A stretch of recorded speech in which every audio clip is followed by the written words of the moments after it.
Far above the ruined world, the last of humanity lived in a floating city called Miss Gun. Kanata and the others attended school in the Sky Wizard Division. One day, Chloe met with Freya to deliver documents regarding Fireteam E601, a squad made up of lower-class students. The first member was Rico. Chloe asked if Rico had issues with delusions, but Freya told her not to question it and simply read the documents. Rico ranked near the bottom of the Sky Wizard Division. People even labeled her class as Class F due to their poor performance. The general public considered someone like her a failure, but Rico believed herself to be a goddess hero destined to save the world. Chloe noted that Rico's 3 requests for resubmission had been rejected, with the comment that instead of apologizing for missing tasks, Rico should have apologized for not completing her homework. The second member was Lekti. She was a girl who dreamed of becoming a sky wizard to protect the people of Miss Gun by fighting the demon beetles. Although she admitted the thought frightened her to the point of shivering, she found joy in the idea of protecting others. Lekti was seen as someone very responsible. However, Freya commented that kind-hearted children were often the ones to fall first. Those without magic were fated to lose their memories after being killed by the beetles. That was why Lekti wanted to fight for those who had already lost everything.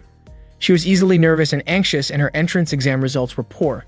Still, Lekti came from a family known for their twin-blade magic sword style, and her sincerity could not be overlooked. She hoped her future as a sky wizard would shine brightly. The final member of Fireteam E601 was their leader, Miss Aura. In her very first semester during practice exams, she lost 57 times and never secured a single victory. In the following evaluations, she lost 10 more times without a single win. During her second semester, the losses continued and she was defeated 57 more times, bringing her record to 124 consecutive defeats. In short, Miss Aura was recommended to voluntarily withdraw from the academy. Chloe suspected that Miss Aura was struggling with obstacles she could not overcome. Rico, Lekti, and Miss Aura were considered the weakest group in Fireteam history, earning Fireteam E601 the title of the worst. Freya asked Chloe to do something about them. Chloe admitted that it seemed normal instructors were not able to help. Freya warned her that this was not just a request, but an order. As the head of the Sky Wizard Division, me and Chloe had no choice but to accept. Meanwhile, Lloyd spotted Kanata in the storage room and asked what he was doing. Kanata tossed a book toward Lloyd and explained that he was checking the warehouse inventory and comparing it with a supply list. He mentioned that something felt off with the food records and suspected that some of the rough Machina divisions might have taken things, so he gave them a warning in his own way. Lloyd was surprised that Kanata was actually checking everything by himself. Kanata admitted it had taken him the entire night. Lloyd was shocked, since normally it would take 10 people 3 full days to get it done. Lloyd then told him that the leader of the Sky Wizard Division wanted to see him in the office during the lunch break. After that, Kanata hurried out of the storage room, hopped on the train, and got off at ground station. As he walked toward the office, he accidentally bumped into Miss Aura, who was rushing past him. Miss Aura scolded Kanata for not paying attention, and in the confusion, his hand pressed against her chest by mistake. Embarrassed, Miss Aura blushed and asked if Kanata was implying that she looked flat. Kanata did not deny it, which made Miss Aura even more upset, and she called him disgusting. To make things worse, the bread with jam Miss Aura had been eating spilled onto Kanata's pants. Miss Aura looked disappointed because her breakfast was ruined, and she demanded that Kanata owed her for it. Kanata found it strange since his pants were now stained with jam, and he thought she should be the one apologizing. Miss Aura explained that she had barely slept, so she was in a hurry, eating on the way just to make it to practice on time. As Kanata stood up, the bread slid off his pants.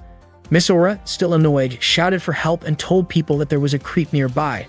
But when she turned back, Kanata had already disappeared. At that moment, Kanata was busy trying to wash the jam off his pants, but the red stain looked hard to remove. He then noticed Rico smiling at her own reflection in the glass window of a nearby building. Curious, Kanata wondered what she was doing. Their eyes met, and with full confidence, Rico asked if her beauty had already mesmerized him. Kanata dismissed it as just another one of her eccentric habits. Rico teased him back, calling him a stalker, and Kanata replied that she was simply weird. Rico proudly claimed to be the reincarnation of a goddess, which explained her beauty. She warned Kanata not to fall in love with her, saying that the only person allowed to adore such beauty was Rico herself. Kanata dryly suggested she should take a break from admiring herself and use that time for training instead. He noticed the uniform she wore and recognized it as the Sky Wizard student uniform. Rico told him that she disliked exhausting activities like training, especially those that made her sweat. Then Rico suddenly realized Kanata was standing there in only his underwear, and she was shocked. She accused him of being indecent and asked why he would even remove his pants after looking at her. Kanata explained that he had already taken them off earlier while trying to clean the jam stain. Riko, still flustered, was stunned that he had been walking around like that the whole time. She screamed, calling out to others and saying that there was a creep right in front of her. Once again, Kanata vanished before anyone could see him, running straight into the restroom to hide. Meanwhile, some female students in the changing room were chatting about rumors of a suspicious person wandering nearby. Kanata stepped out of the restroom, frustrated that he had been labeled as a pervert twice in one day. Just then, he accidentally bumped into Lekti near the restroom.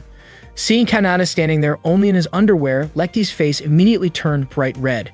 She stammered nervously, reminding him that this was the girls' restroom, and with a trembling voice, she asked if Kanata really was some kind of creep.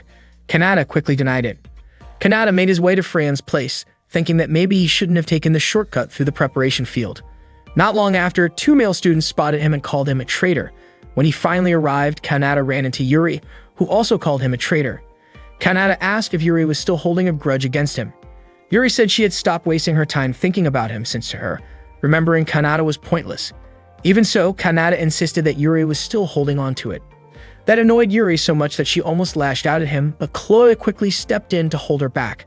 Yuri told Chloe to let her go, explaining that she wasn't carrying a grudge and she wasn't trying to start a fight. She claimed she was simply stating facts, but Kanata still treated it like a grudge. Frustrated, Yuri stormed off and 2 male students nearby laughed at the scene. Chloe warned Kanata not to act that way, since it could make Yuri angry, but Kanata admitted he actually hoped she would get even angrier with him. Chloe questioned why he would think like that. Kanata explained that Yuri had joined because she wanted to be with him, and he was sure she was still hurt. Since Yuri had never been good at controlling her emotions, maybe it was better if she let them out once in a while. That incident had happened more than 6 months ago. At the time, Yuri had been unconscious and never witnessed it herself, and Kanata had also been badly injured.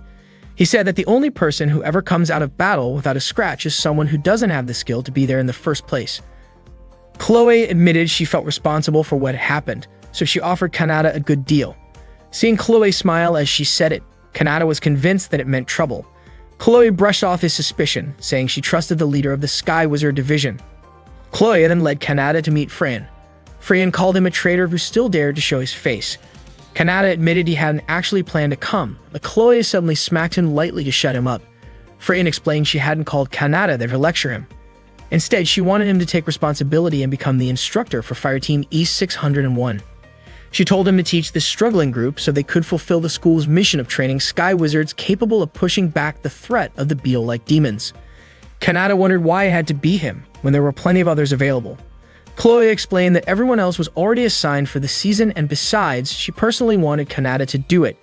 She said she knew how hard he worked behind the scenes, like helping out with logistics when nobody was watching. Kanata agreed to at least read the file, but when he looked at it, he was shocked to see how terrible Fireteam E601's results were. Meanwhile, the members of Fireteam E601 were having a discussion. Misora suggested they start training, but Riko refused, saying that a goddess like her didn't need practice. Misora scolded Riko, accusing her of going against her authority as the team leader. Just then, Lekti looked nervous as she tried to speak up. She said something had happened to her earlier that morning. At the same time, Kanata was walking through the school corridor. Other students who passed by recognized him. Everyone knew he was from the regular division, and most of them considered him a traitor. They wished he would just stay away from them. But to their surprise, Kanata casually asked them where the Fireteam E601 room was. The students mocked the group, calling them losers. Back with the team, Lekti admitted she had run into someone unsettling earlier that morning. Riko said the same thing had happened to her. And then Mizora added that she too had met a creepy person who had spilled bread and jam on his own pants, which she found disgusting and humiliating to even recall. Instead of solving the mystery, Riko and Mizora started arguing, and Lekti tried her best to calm them down. Not long after, Kanata entered their room. He introduced himself as the instructor of Fireteam E601, explaining that he was a second-year student in the regular Sky Wizard Division and that he was 17 years old. Mizora immediately recognized the name and labeled him a traitor. Riko said she had also heard about him, while Lekti was confused and asked if Mizora really knew him. Mizora confirmed it, calling Kanata both a well-known traitor and someone suspicious. Riko and Lekti agreed with her, convinced he was the same unsettling person they had all run into. The three of them instantly activated their weapons and pointed them at Kanata. Kanata stood there, baffled at why they were calling him that. For context, Miss Gun was a floating city dedicated to training Sky Wizards. It hovered about 3,000 meters above sea level, with a population of around 6,000 people. About 90% of them were wizards like Kanata and the others. A long time ago, humanity was forced to abandon Earth because the land had been overrun by armored insect-like demons. People moved to floating cities to continue their lives, and the city came to be known as Miss Gun. Riko considered herself to be a star in Miss Gun. That day, Kanata entered Fireteam E601's room and introduced himself as their new instructor. Misora questioned why Kanata had become their instructor, but Kanata told her not to worry about the details and instead encouraged them to move forward. Misora was convinced that Kanata couldn't read the data properly and also carried his usual shameless attitude. Kanata recognized Mizora's name as a second-year student in the Sky Wizard Preparatory Division. She was 14 years old, her class performance grade was D, her practical training grade was E, and the review report even recommended that she voluntarily withdraw from the academy. Misora argued that her abilities couldn't be measured by test results alone, but Kanata didn't seem to believe her. Misora blushed under his gaze, unable to stand it any longer, and quickly walked away. Riko remarked that Misora was just a low-level student, which explained her poor grades. She then tried to introduce herself to Kanata, but he already knew about her. Riko was also a second-year student in the Sky Wizard Preparatory Division with an A in classroom grades. However, because she missed her homework, her practical training grade was marked as an F. Normally, E was the lowest grade, but for some reason, Riko had received an F. Riko admitted that she couldn't leave her hair messy, so she had skipped it. Kanata then pointed out that Lekti was another second-year student in the Sky Wizard Preparatory Division with equally poor grades that rivaled Mizora's. Her practical exam results were unstable, as she would win and lose against the same opponents. Hearing this, Lekti felt guilty and apologized. Just as Kanata was about to begin teaching, Mizora voiced her objection, saying she didn't want a so-called traitor instructing them. Lekti, confused, asked why Kanata was being called a traitor. Misora explained that about 6 months earlier, Kanata had fought against several insect demons and managed to escape unharmed. But ever since then, he had been seen as a coward, frequently skipping missions and missing important ranked matches where his team should have earned an S rank. After repeatedly disappointing people's expectations, Kanata earned the nickname of traitor. Misora said she couldn't allow someone so irresponsible to be her teacher. Kanata replied that Misora was free to voice her complaints to the head of the Sky Wizard Division, then asked whether she felt embarrassed because she had never won a first-rank match. Misora told him not to underestimate her. She admitted that she felt ashamed, but she still wanted to become a great Sky Wizard and didn't want to waste her time. Riko argued that Kanata's remarks about her were inaccurate. Despite her young age, she had already been praised as the reincarnation of a goddess and her abilities were more than adequate. Lekti added that she didn't want to skip the training either. Kanata told them that people used to call him the Black Sword Master Kronos, and as their master, he would train them properly. If they worked hard, they could reach his level of strength or even surpass him. He asked them to imagine themselves defeating fire teams ranked above them, contributing in a dramatic way to humanity's fight against the insect demons. Inspired, the three girls imagined how cool it would be to fight those creatures. Misora eventually agreed to be trained by Kanata, but Riko refused, saying that as a goddess she wasn't willing to sweat or work hard. Misora grew frustrated, pointing out that this very attitude was why Riko couldn't achieve good results. Riko countered that it was only Misora and Lekti who had failed to produce results.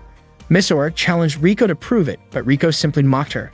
Kanata asked if Riko's exam results had been graded by Freyan, but Riko dismissed the need for exams altogether. Kanata said he had never seen Riko's true abilities, so based on the data, he had to consider her at the same level as Misora. Riko, however, refused to accept being compared to Misora, insisting that a goddess like her could never be placed on the same level. Kanata told her to demonstrate her abilities during training. Riko warned him not to fall for her once he saw her outstanding talent. Kanata then asked Lekti for her opinion. Lekti, embarrassed, struggled to speak up. Misora encouraged her to look people in the eyes and say what she truly meant with confidence. But instead, Lekti lowered her head and apologized. Kanata asked whether she was apologizing because she didn't want to join the training. Lekti admitted that her apology was actually meant for Misora. Misora then pulled Lekti closer to Kanata, and with encouragement, Lekti finally managed to say that she wanted to do it and was willing to join the training with Kanata. That afternoon, Yuri and Chloe were chatting in the cafeteria. The female students around them admired the two of them for protecting the city. Chloe waved to greet those students, which made them really excited, and she asked Yuri to wave back as well. Yuri admitted she still was not used to being treated like that. Chloe asked if Yuri had gone back to drinking tea since coffee always seemed too bitter for her, and it looked like Yuri had not changed at all. Yuri then asked if Kanata was still considered on sick leave. Chloe pointed out that Yuri had already asked the same thing 6 times that week. Chloe explained that Kanata did not seem ready yet for a real mission, but for the moment, he was assigned as an instructor for an E-ranked fire team, and that had been Chloe's request. Yuri was shocked to hear that. She did not understand it, and in her mind, Kanata was not helping her fire team when he had the chance. Instead of supporting their logistics, he chose to go teach others, which felt selfish to her. Chloe reminded her not to speak poorly about Kanata. Chloe explained that keeping the peace was their duty as sky wizards, and she was sure Kanata felt the same. When Yuri asked how Kanata was doing at that moment, Chloe answered that he seemed to have started his lessons by flying through the skies. At that same time, Kanata was flying with Mizora, Riko, and Lekti. When he reached a good altitude, he stopped to begin the exercise. Mizora was puzzled why Kanata was using a flight device, while Riko also wondered why he did not just use his flight magic since the device had lower mobility. Mizora began to doubt his reputation as a Grand Master, saying that someone who could not even fly properly would not stand a chance against them. Kanata responded that his way of flying was simply the mark of a beginner learning the basics, which surprised them. Riko questioned why Kanata would choose such a basic program to test their skills, while Lekti just hoped he would train them seriously. Kanata then told them they could attack him with their alchemized arcana weapons at full strength. If they could defeat him, the training would end. With that, the exercise began. Kanata darted off at high speed, and Mizora confidently declared that they could defeat him. She immediately chased after him, and Lekti followed soon after. Riko was frustrated by how recklessly her teammates were rushing after a fleeing target without even a plan. Seeing Mizora chasing him, Kanata thought to himself that their team truly lacked coordination, though he admitted that Mizora's speed was not bad at all. He shouted back, asking if she really thought she could catch him alone. Mizora said she was certain, even claiming that Kanata should not be upset if she managed to land a hit. Kanata pushed his speed higher, but Mizora stayed on him, surprising him with her stamina. Before long, Mizora activated her arcana weapon, a magic sword cannon called Ragrid. She swung it toward him but kept missing. Kanata noticed that she was not able to make sharp adjustments if she only kept striking wildly. Mizora grew more exhausted but refused to stop. At that moment, Kanata prepared to fire a shot of his own. He sped up again, and Mizora assumed he was just trying to run away to avoid her attacks. Kanata praised her speed and stamina, saying they were actually quite impressive. Just when Mizora moved in for another strike, Kanata suddenly changed direction and disappeared into the clouds, leaving her confused and searching for him. Meanwhile, Lekti appeared behind Kanata, aiming her weapon at him. Kanata asked her what the name of her weapon was since it looked impressive. Lekti answered that it was called Amano Habakiri. Kanata was surprised, noting that she should have been able to land a blow if she had only tried. He encouraged her not to hesitate. Lekti began attacking, but Kanata was able to block her strikes. She was startled when she found herself too close to him, her face turning red before she quickly backed away and swung her weapon again. Kanata wondered why her movements had suddenly become inconsistent, asking if she was only stalling for time. Lekti attacked again, and Kanata realized her movements had actually become smoother. Her reflexes were quite good, but she kept making mistakes, most likely because she did not fully trust her own abilities. Kanata stopped her strike and told her that she had real potential. Embarrassed, Lekti pulled away and repeatedly apologized. From a distance, Riko had been waiting for her chance. She aimed her magical weapon, Athena, and fired. Kanata sensed the attack and managed to dodge, but the shot flew toward Lekti, who was standing near him. Kanata immediately pulled her aside and deflected the magical blast. Riko was stunned, realizing Kanata had actually reduced the strength of her shot before it could do any real harm. Kanata asked Lekti if she was alright, and she nodded. According to Kanata, it had been a good shot, and when an attack was too precise, it actually became easier to dodge. Riko wondered why that was the case, and Kanata explained that her aim was not bad, but her intention to strike felt as obvious as sending a telegram. He then asked if Lekti and Riko had tried combining their movements while flying. Lekti admitted that she had been very scared.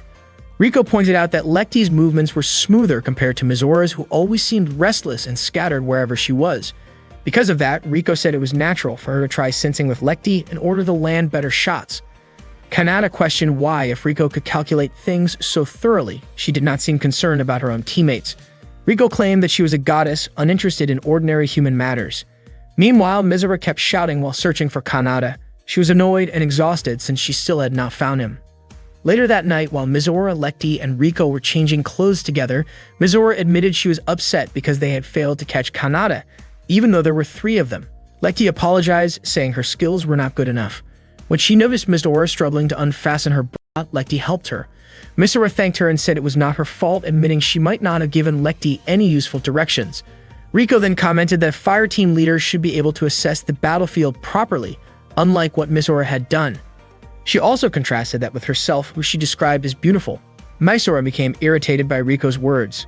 Riko told Misora not to feel down since it was only natural that she was taller and more developed physically, claiming that was what separated ordinary people from a goddess. Misora replied that she was not upset and that such things did not matter to her. However, when she noticed Lekti's figure, she was surprised and started crying, not believing how Lekti could be more developed than her. Riko reassured her that such differences had nothing to do with someone's abilities as a sky wizard. Misora was touched by her words, but at the same time, seeing both Riko and Lekti made her feel uneasy. What bothered her even more was when Riko playfully described Misora's body in a mocking way, which made Misora scold her. Lekti quickly tried to calm both of them down. Kanata had realized that Misora had a hot temper and often lost sight of her surroundings, while Lekti's lack of confidence caused problems whenever she faced enemies. Riko, on the other hand, was the complete opposite of Lekti, but the distance between her and her teammates was too wide. To Kanata, they were like puzzle pieces shaped oddly, but he thought it would be amusing if he could somehow fit them together. Riko, however, refused to accept Misora as the leader of the fire team since as a goddess, she did not want to be under Misora's command. Misora argued that she was the one who had started the fire team, so it was her responsibility to lead. Riko countered that being first in line did not automatically earn respect. At that moment, Lekti tried her best to calm the two of them down as they argued. Soon after, Kanata opened the door to the changing room to announce the next stage of their training. Unfortunately, he accidentally caught sight of the three girls and only their undergarments. In shock, they immediately activated their weapons and accused Kanata of being inappropriate. That day, the members of Fire Team E601 were in the middle of a special training session with Kanata. The training was tough as becoming stronger was never easy. During the session, Riko admitted that she had no intention of joining in because she believed herself to be like a goddess. She left the room right away. Misora tried to stop her, but Riko ignored her. Kanata told them to let Riko be on her own, then asked Misora and Lekti if they were ready for the special training. Both Misora and Lekti agreed to continue. Later that day, Kanata brought Lekti to a clothing store. With her face turning red, Lekti said that she had finished changing into the outfit Kanata had chosen. When Kanata pulled open the curtain of the changing booth, Lekti was startled. Kanata wondered why she was so embarrassed since she actually looked beautiful in the maid outfit. Lekti asked if it was really necessary to spend their fire team's budget on a maid costume. Kanata explained that the outfit was important for their training. Before leaving the shop, he told Lekti that her task for the day was to hand out flyers while wearing the maid outfit. Lekti was shocked, but she had no choice but to do it. That afternoon, Lekti began her task. When two students walked by, she tried to call out to them, but she couldn't bring herself to speak clearly. The students thought she was acting strange and walked away. Not long after, 3 male students came over. They were stunned to see her dressed as a maid and quickly surrounded her. The flyers scattered to the ground and Lekti politely encouraged them to take one. The students happily picked up the discount coupons and thanked her. Lekti was surprised that she had actually managed to hand them out. Meanwhile, Kanata asked Misora to find out Riko's weaknesses. According to him, everyone had at least 2 weak points, and even if Riko tried to act calm, there was a chance she had some surprising vulnerabilities. Misora seemed reluctant about this request. Even though she didn't get along with Riko, she didn't want to lower herself to spying. Suddenly, Kanata covered her mouth because he had noticed Riko walking nearby. In the process, he accidentally touched her chest and quickly apologized, saying he hadn't realized it. Misora was offended, especially when Kanata's words made it sound like he hadn't noticed anything because she was too small. Kanata urged her to stop arguing and follow Riko. That day, Riko went shopping for clothes. Through the reflection in the store's glass, she noticed Misora tailing her. She immediately approached and asked what Misora was doing. Misora was shocked that Riko had caught on so easily and wondered if she had some kind of special ability. Then Misora realized her reflection in the glass had given her away. Riko asked if Misora had feelings for her. Misora was at a loss for words and couldn't come up with an excuse. Riko told her she needed to shop, but Misora insisted she wanted to join her. Suspicious, Riko pinched Misora's cheek, worried that maybe someone had cast an illusion spell on her, since it was strange for Misora to suddenly want to spend time with her. Still, she allowed Misora to tag along. Elsewhere, Kanata was drinking coffee outside when Lekti approached and handed him a flyer. He asked if she had completed her task. Lekti admitted that at first she had been extremely nervous, but afterwards she managed to gain a little courage. Kanata then told her it was time for the second step, asking her to start working at the cafe. He walked away while Lekti insisted she couldn't possibly do it. Suddenly, several customers called her over to take their orders. With so many people waiting, Lekti panicked and shouted out for Kanada's help, saying she couldn't handle it on her own. That same afternoon, a young man named Real was walking while looking at his tablet, mumbling that most of the armored insects seemed to come from the Arcanar class. Without realizing it, he bumped into Yuri, who was carrying a drink. She immediately apologized as the drink spilled, soaking Real's pants. Feeling extremely guilty, Yuri apologized over and over. She quickly knelt down, trying to wipe off the spill. The stain didn't seem to go away, and Yuri grew flustered, unsure what else to do. To her surprise, Real's heart raced as he watched her, his face turning red. Yuri apologized again, worried the drink might leave a permanent stain on his clothes. Just then, Riko took the handkerchief from her, saying she could handle it herself. A moment later, Chloe called out to Yuri. Real told her not to worry and urged her to go meet Chloe. Yuri apologized one more time before leaving in a hurry. Real watched her go and only then realized he was still holding on to her handkerchief. That afternoon, Riko went to a bookstore and bought a philosophy book. Mizora asked if Riko was really sure about buying it since the book looked boring. Riko thought Mizora probably didn't understand the joy of pursuing truth yet, and she even called Mizora a child. Mizora admitted it when she was told that. Then Riko invited Mizora to the next store. Mizora didn't expect that Riko still hadn't finished shopping. After that, they went to a doll shop. Riko absolutely loved the sheep doll she found and hugged it right away. Mizora had only just discovered that Riko liked cute things. Riko looked embarrassed and quickly took the shopping item from Mizora's hands. Riko said they needed to use their time efficiently. Mizora began to wonder if Riko liking cute things could be considered a weakness. That afternoon, Lekti was serving customers, but a few male students started teasing her with uncomfortable comments. They laughed, which made Lekti feel very embarrassed, and she quickly walked away.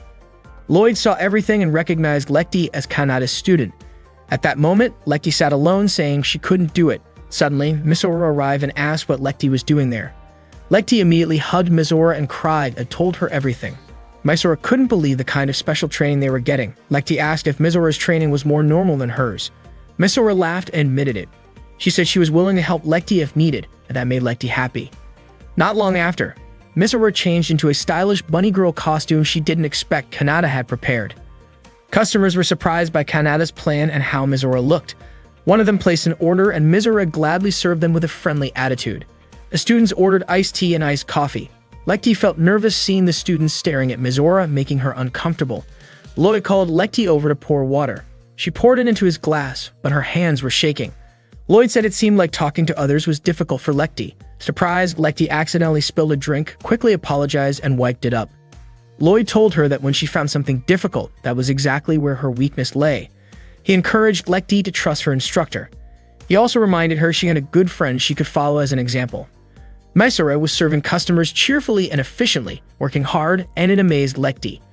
Just as she wanted to thank Lloyd, she noticed he had already left, leaving a tip on the table. Soon after, another customer called her, and Lekti prepared herself to work as hard as Mizora. Freyon saw the group of male students and asked Chloe what was happening. At that time, Mizora and Lekti were working smoothly and confidently. Lekti even looked more enthusiastic than before, to the point that Mizora asked what had happened to her. Lekti admitted she felt more motivated because of Mizora. Mizora didn't quite understand what she meant, but she was happy to hear it. Seeing them, Freyon commented on how impressive the two waitresses were and even looked forward to what Kanada planned to do next. That evening, Mizora and Lekti met with Kanada. Mizora questioned the kind of training Kanada had been giving them and asked Lekti to voice her concerns. Lekti asked if Kanada knew about her social anxiety, and Mizora was surprised by her question. Kanada explained that Lekti's sword style was the Art Eisenach, a twin magic sword style created by the master swordsman Albert Eisenach. Lekti was shocked Kanada knew about her family. According to Kanada, only those who had gone through strict training and proven their true skills could carry the Eisenach name. If during yesterday's fight Lekti had looked into Kanada's eyes, it would have been a much more interesting match. Unfortunately, she couldn't do it, so she wasn't able to show her true ability. Lekti admitted she couldn't make eye contact or go to places where many people were watching her. She would get nervous and fail to do things properly. She confessed that she hated that side of herself. Kanada told Lekti not to worry about it because no one was ever completely satisfied with themselves. He gently patted her head and explained that at that moment, Lekti already knew what she needed, and the rest was simply about trying her best to improve. Lekti smiled, her face turning red, while Mizora also patted her head and encouraged her. Lekti felt so grateful to Mizora because thanks to her support, she was able to push herself harder. Kanada then asked Mizora how she had handled the training he gave her. Misora admitted that she had failed because she could not figure out Riko's weaknesses. She says she was surprised to learn that Riko actually read difficult philosophy books, even though she also enjoyed funny and lighthearted things. Kanata praised her, saying she had made progress, and then went to buy some ice cream. Misora wondered why Kanata said that when in her own eyes she had only failed. Soon after, Kanata gave the ice cream to Lekti and Misora as a reward for their hard work. Both of them happily ate it and really enjoyed it. Misora admitted that she did not know much about Riko, let alone her weaknesses, and she had not even realized that Lekti had stage fright. Because of this, she felt like she had failed as the leader of the fire team. Kanata reassured her by saying that she had learned something through the experience, and that itself was progress. He then asked Lekti to try the same kind of training she had done that day, and she agreed. Misora also agreed to keep observing Riko, but Kanata explained that the purpose of the training that day was to make Misora realize her own weaknesses. Overcoming those weaknesses, however, required a completely different kind of training, and he wondered whether he had failed to make that clear to her. Misora grew frustrated and, without meaning to, dropped her ice cream on the ground. She then cried over her ice cream being wasted. That night, Kanata was sitting in front of his computer when Chloe suddenly floated up behind him. However, Kanata had already noticed her presence and scolded her for entering the boys' dorm at night. Chloe simply smiled, saying she only wanted to do what she used to do in the past. Her eyes then wandered to a photo of Misora, the rabbit-eared girl, displayed on Kanata's computer. Kanata explained that Misora's reserve of magical power was greater than most rank of wizards, but unfortunately she was terrible with the sword, which made her waste much of her potential. Chloe then asked what Kanata planned to do in order to teach her. The next day, Kanata met with the members of Fire Team E601 and asked Misora to stop focusing on the magical sword cannon formation. Instead, he suggested she should position herself to support the magic cannon from mid-range because she had no natural talent for swordsmanship, while her flight magic and magical reserves were far more impressive. Kanata said his goal was simply to make the best use of her abilities. Misora refused to do that, saying she did not care, and even if it could make her stronger, she would not change her path. Kanata told her to stop being selfish, since the magical sword cannon was unbalanced, outdated, and too difficult for a beginner to handle.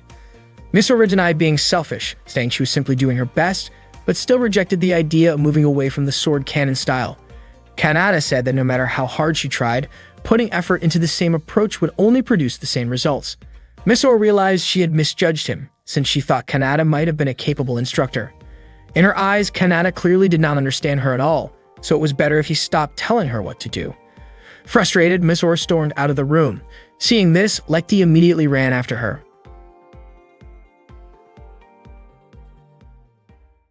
One day in the past, the Beetle Demon army returned and the Sky Wizards were already standing guard on the front lines. They complained about the overwhelming number of enemies they had to face. Suddenly, a woman stepped forward with courage and incredible skill, raising her sword against the swarm. She swiftly dodged the Beetle Demon's attacks and struck them down one after another. Even when a giant Beetle Demon appeared and launched its attack at her, she continued to evade. Once her sword was fully charged with magic, she unleashed her powerful technique, Strike Blaster, destroying the giant Beetle Demon's body in an instant. With that, the rest of the Beetle army was wiped out.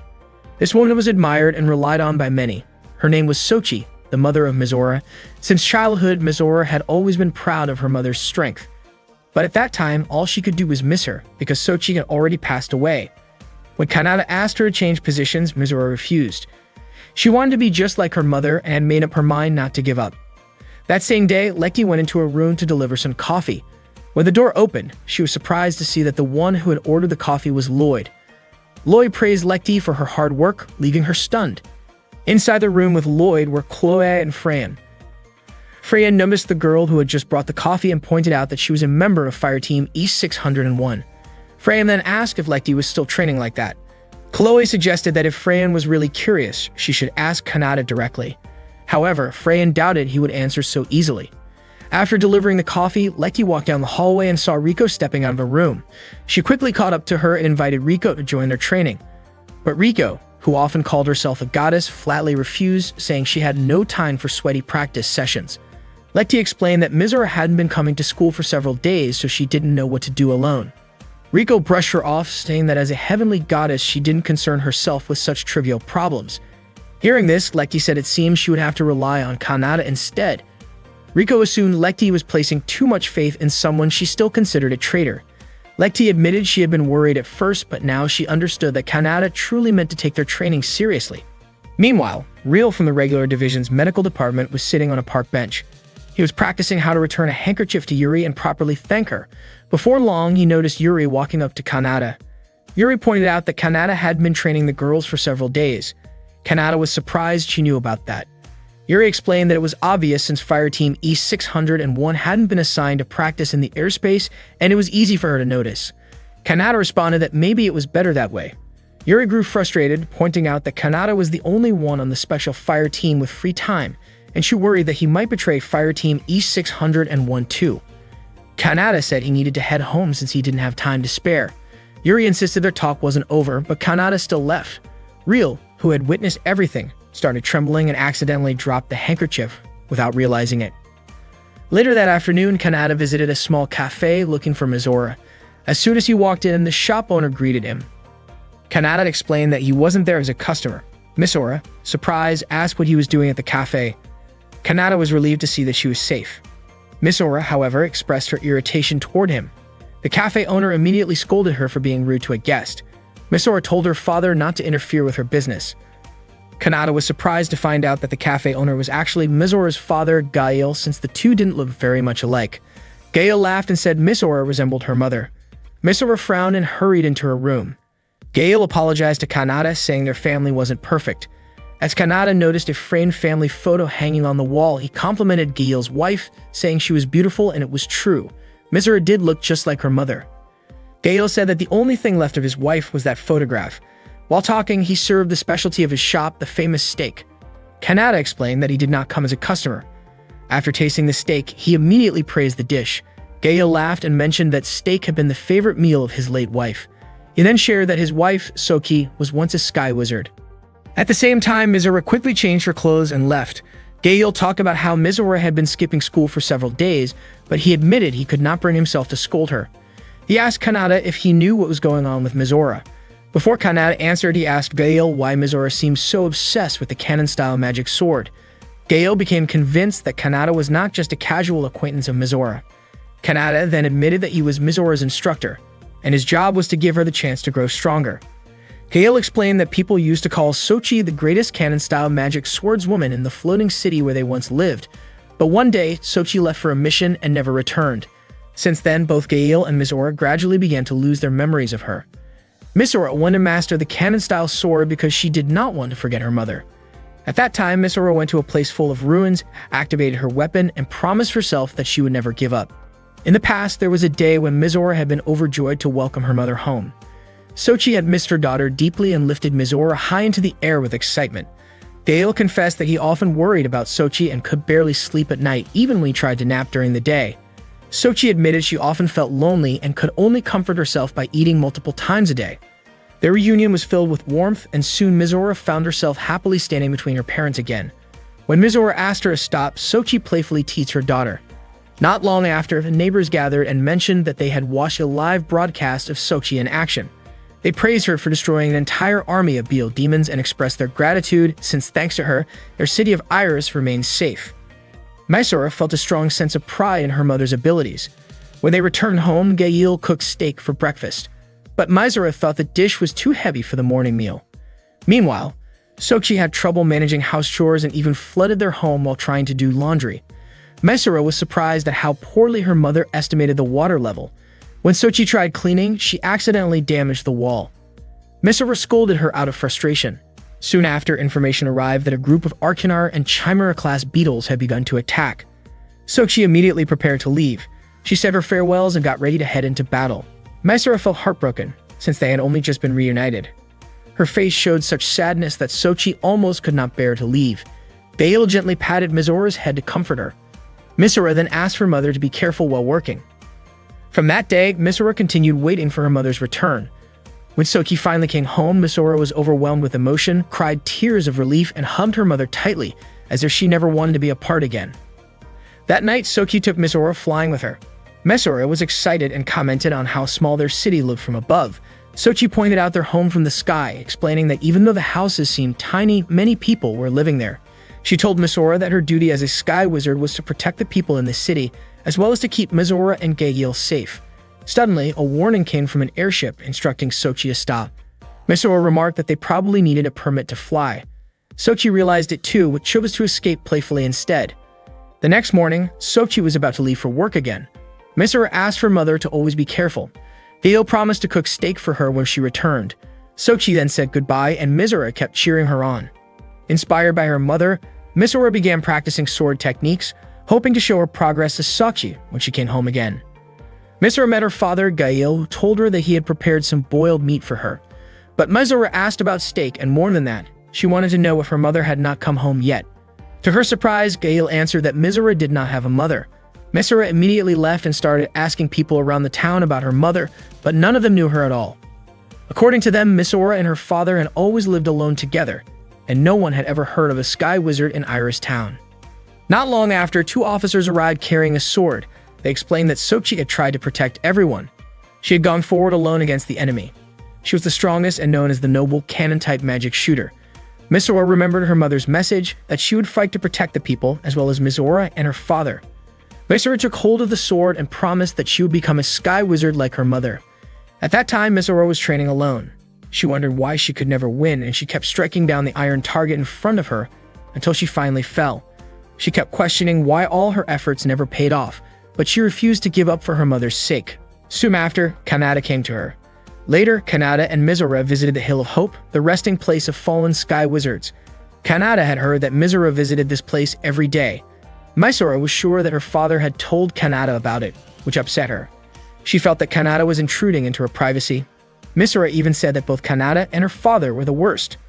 Kanata asked her not to blame her father because since she had never spoken about it, her father had been worried.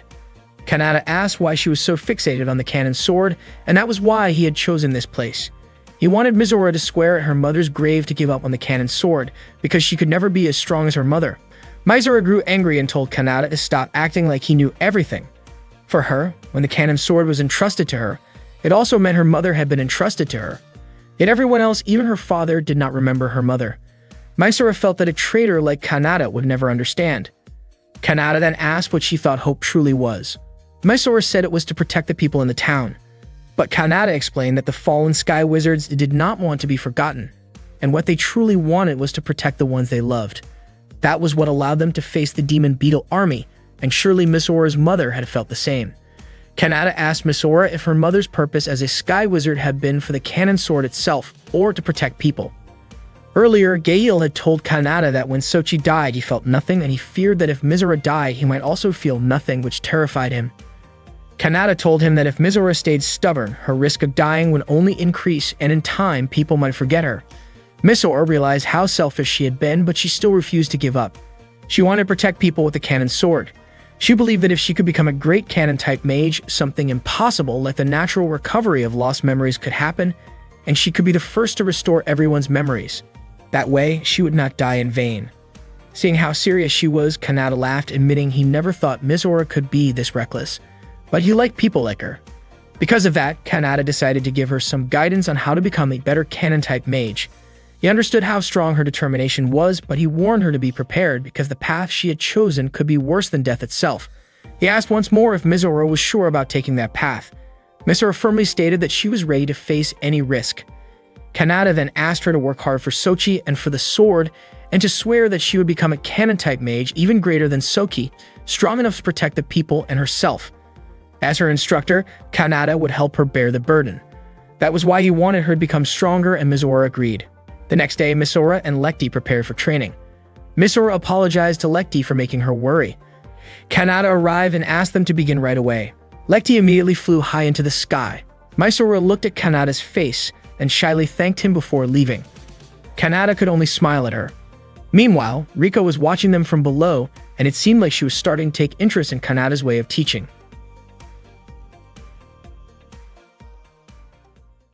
While Kanata was training Fireteam E601, he learned more about each member's strengths. Lekti's Eisenach twin sword style was extremely powerful, allowing her to fight with two blades at once. Meanwhile, Misora's cannon-style magic sword could strike down nearby enemies from a long distance, an incredible weapon, though one that wasn't easy to master. That morning, Riko was enjoying her dream when Freyan's voice woke her up. Riko sat up, saying Freyan had disturbed her sleep. She complained that a goddess like herself was tied down by meaningless school rules. After that, Riko got out of bed, took a shower, and prepared for school. At lunchtime, some students chose to sit far from Kanata, calling him a traitor. Kanata was eating with Lloyd, who admitted he was impressed by him. Kanata was surprised to hear such words from Lloyd. Then Yuri appeared, wondering why Lloyd didn't ask Kanata how he could stand tall as someone hated throughout Miss Gun. Kanata ignored Yuri and told Lloyd about their upcoming opponent instead. Feeling brushed off, Yuri commented that the fire team Kanata was training was too weak to even start a proper fight, and since they also had a so-called traitor, she believed there was no way Kanata could win. Kanata responded by saying it was actually a good thing, since his team wouldn't feel extra pressure that way. Irritated, Yuri asked if that was the kind of excuse losers made and wondered what kind of teaching Kanata was giving them. Kanata replied that his fire team simply had a better chance of winning this way. Hearing that, Yuri was reminded of when they once fought together against beetle-like demons. She hoped Kanata hadn't changed completely. Yuri left and Lloyd followed her to try and comfort her. Not long after, Riko arrived, commenting that she was surprised at how much Kanata could eat. She then shared that while showering earlier, she had seen something beautiful. Kanata wondered if she had seen a ghost or something similar. Riko smiled and explained that the beauty she saw was none other than herself in the mirror. She thought that no one in the world could be as beautiful as she was. Kanata laughed and said Riko was truly amusing. When she was younger, Riko had been mocked by her friends for being so full of herself, calling her as beautiful as a goddess. Curious, Riko asked Kanata what documents he was reading. Kanata explained that they were about Fire Team E571, the team that would be E601's next opponents. Its members included Ami, Shayla, and Beach. Kanata said that if Lekti and Mizora could complete their training, and they might have a chance to fight properly. Riko, however, admitted she had no intention of training with Kanata. He told her to do as she wished. Riko believed that a goddess like her didn't need to work hard or sweat for anything. Meanwhile, Lekti and Mizora were in the changing room. They were taking turns applying patches on each other's backs, since their training had become increasingly intense. Mizora admitted that the training was paying off as she could feel her skills gradually improving. She was confident that under such circumstances, they might have a chance in the next match. Still, there were things that worried them. Not long after, Kanata called out to ask if they were done changing. Surprised, Mizora accused him of acting like a creep, but Kanata calmly said he wasn't interested in peeking at kids. He told them he wanted to treat them to ice cream as a reward for their hard work. Afterwards, Mizora and Lekti went to see Riko. Mizora directly asked her to join their training. She didn't want to be called a loser anymore. She didn't want to keep losing, and more importantly, she wanted them to face things together. Riko reminded them that Lekti had already asked her before, and her answer was still the same. Riko said that as a goddess, she had nothing to gain from training. Lekti disagreed, believing that Kanata would definitely teach Riko something valuable. Mizora, though reluctant to admit it, agreed that Kanata had the ability to make them stronger. Riko then remembered what Lekti had said about Kanata truly caring about them, as well as Kanata's own words telling her to do whatever she liked. She said that since Kanata wasn't trying to train her directly, she saw no reason to participate in training. Mizora pleaded with her, saying that even if Riko didn't join the training, she still wanted her to fight alongside them in the match. Riko admitted that she wasn't interested in embarrassing herself by joining the match because she knew she would definitely lose. Lekti didn't expect Riko to say that, and Mizora even kneeled in front of Riko, asking her to join their match. Suddenly, Kanata appeared and pulled Mizora up to her feet, surprised by what she was doing. Meanwhile, Frayn informed Chloe that the D-ranked fire team had weakened during patrol. At that time, a Chimera had appeared, and Frayn was determined not to let it get close to Miss Gun, since they were commanders of the small beetle-type fiends. Chloe told her not to worry because handling that situation was the responsibility of the special fire team. Frayn then asked about Kanata's fire team, pointing out that the popularity ranking match was coming soon. She had already asked earlier about Fire Team E601. Back with Kanata, he released Mizora and explained that Riko would never refuse to act unless she had something on her mind. He said that fighting when you already knew you would lose wasn't exactly cool, but complaining about not even trying was definitely not his style. Riko was shocked and told him that he knew nothing about her. Kanata gently patted Mizora's head and said that was why he would leave the key to victory in her hands. The next morning, Riko once again dreamed about her childhood, when she used to chase after Frayn but could never catch up. She woke up hugging her stuffed toy, upset that she had fallen into the same nightmare again. Still feeling sleepy, she went off to school. That day, Yuri was practicing with her staff while Real watched her from afar using binoculars. He couldn't believe that someone as beautiful as Yuri was associating with Kanata, the so-called traitor. Real was convinced that Kanata must have deceived her. Riko spotted Real and called him a sneaky stalker, which startled him so much that he immediately ran away. Up in the sky, Kanata and Mizora had already begun training. Kanata demonstrated a move to her, then activated his weapon known as the Gladius, a destructive sword used as a Chronos. Mysora was amazed by it. Kanata pulled the trigger on his sword, releasing a burst of magical energy that caused a massive explosion. He called it the Sword Magic Cannon Battle Art Strike Blaster, and this was the technique Mysora needed to learn. Mysora couldn't believe she was about to practice such a powerful move. Kanata warned her not to release too much magical energy all at once. He instructed her to concentrate her magic within her body and channel it into her sword. He admitted honestly that her swordsmanship and shooting skills were still amateur, but that didn't bother him. That was exactly why he wanted to teach her the fundamentals and guide her through this technique. Kanata assisted her in performing the move, and Mysora asked if this was truly her key to victory. Kanata explained that her strongest asset was her vast magical capacity, which allowed her to pour everything into one decisive shot. A single strike that could decide the battle. That was their only plan. He then gave her the signal to fire. Mysora launched the Striker Blaster and was thrilled when she succeeded. But soon she realized just how heavy the burden of channeling that much magical power was, and she wondered why Kanata looked so calm about it. Kanata explained that he had added this training to regular cannon practice, but reminded her that she could only manage 3 shots per day. Mysora noticed that Kanata seemed to be showing signs of magical exhaustion. Kanata gently patted her head again, explaining that the move was meant to clear the path for her and her teammates to advance. Mysora, flustered, grew annoyed at him for putting his hand on her head and demanded that he remove it. Meanwhile, Riko was quietly observing them from below. She was convinced that with Mizora's hidden strength, the tide of the battle could definitely turn around. At that moment, Lekti was also practicing her twin sword magic against Kanata. Kanata mentioned that Lekti seemed distracted and asked if she hadn't gained something like Mizora had. He explained that the divine sword Eisenach had been sharpened and improved by its descendants, and the style of twin sword magic had already been embedded within Lekti. Their training was meant to help her bring it out. Kanata then asked Lekti to show him everything she had learned. With enthusiasm, Lekti demonstrated her skills, but unfortunately, she couldn't land a single hit on Kanata. Still, Kanata pointed out that she had made significant progress, especially with her ability to deliver a straight strike without hesitation. Lekti admitted that she only felt panic but not nervous. Kanata gently patted her head and told her she had done well. At that moment, Lekti's face turned red with embarrassment. Riko wondered if Kanata really needed to touch the girls so casually. She noticed that Mizora and Lekti had both gotten stronger, and she questioned whether she could reach their level if she also trained under him. Suddenly, Kanata disappeared from her sight, and she grew curious about where he had gone. To her surprise, he appeared right behind her. Shocked, Riko asked why he was standing there. Kanata asked if she needed Mizora and Lekti to activate her clairvoyance. Riko admitted it, surprised that Kanata knew about her ability. Kanata explained that clairvoyance was one of the highest-ranked detection skills, which allowed Riko to observe from a distance. Riko asked if the movement Kanata had taught Mizora was what he considered the key to victory, and he confirmed it. Riko pointed out that if Mizora could master it, she would be strong, but the move itself wouldn't work in a real match without someone holding the front line and another guarding the rear. Kanata agreed, adding that Riko's ability to see quickly was the most vital element for their fire team. Her skill involved identifying, analyzing, being aware of the battlefield, and making decisions. According to Kanata, Lekti and Mizora were more valuable than Riko's clairvoyance. Riko questioned why he only mentioned Mizora as the key to victory. Kanata then clarified that the true key to victory was Mizora, Lekti, and Riko together. Riko denied it, reminding him that he had never pushed her to train or shown any real interest in her. Kanata admitted that he was simply waiting for Mizora and Lekti to catch up, while Riko already possessed a gift that could be called divine. Only then did Riko begin to understand his perspective. She was stunned when Kanata told her that he truly needed and wanted her as part of the team. Her face turned bright red and she couldn't understand why he said that to her.